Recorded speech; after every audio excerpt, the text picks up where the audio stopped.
Hello, તમારા સૌનું સ્વાગત છે હિતલ્સ કિચનમાં.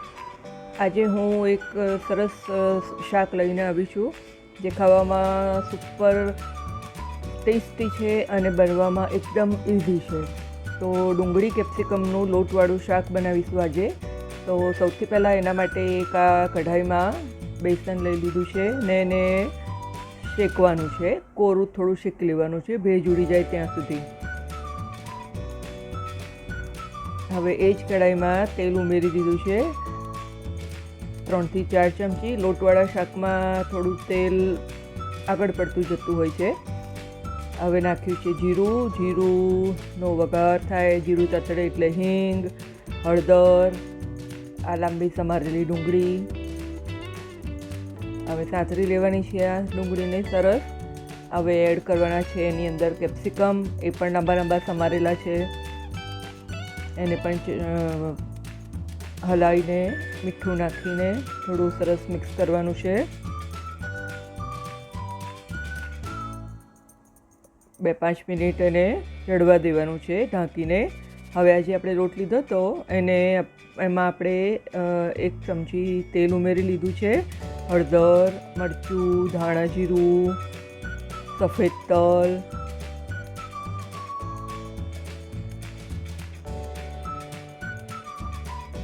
ગરમ મસાલો અને દળેલી ખાંડ, આ બધું જ મિક્સ કરીને સરસ મસાલો, લોટવાળો મસાલો તૈયાર કરી રાખવાનો છે.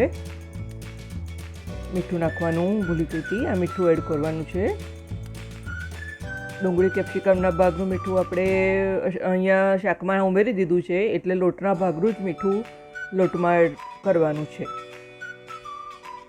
હવે આ લીધો છે સિંગદાણાનો ભૂક્કો, 2 ચમચી સિંગદાણાનો ભૂક્કો, વધારે ઓછું જે રીતે તમને ગમે એ રીતે લઈ શકો છો.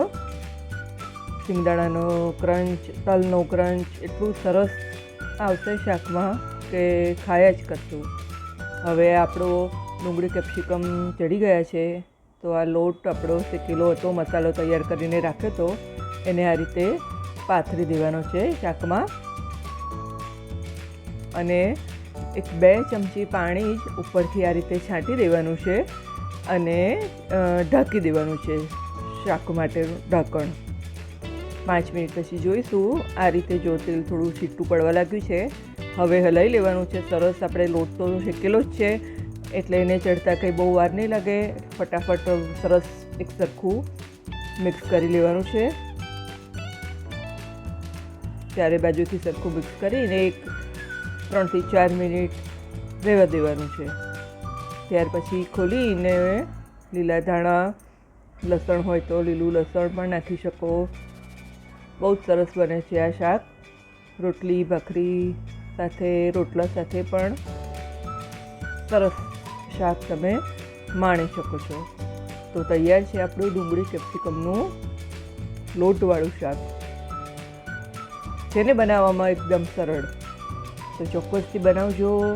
જો રેસિપી ગમી હોય તો શેર કરજો, લાઈક કરજો, કમેન્ટ કરજો અને મારી ચેનલને જરૂરથી સબસ્ક્રાઈબ કરજો આવીને આવી નવી રેસિપી સૌથી પહેલાં જોવા માટે.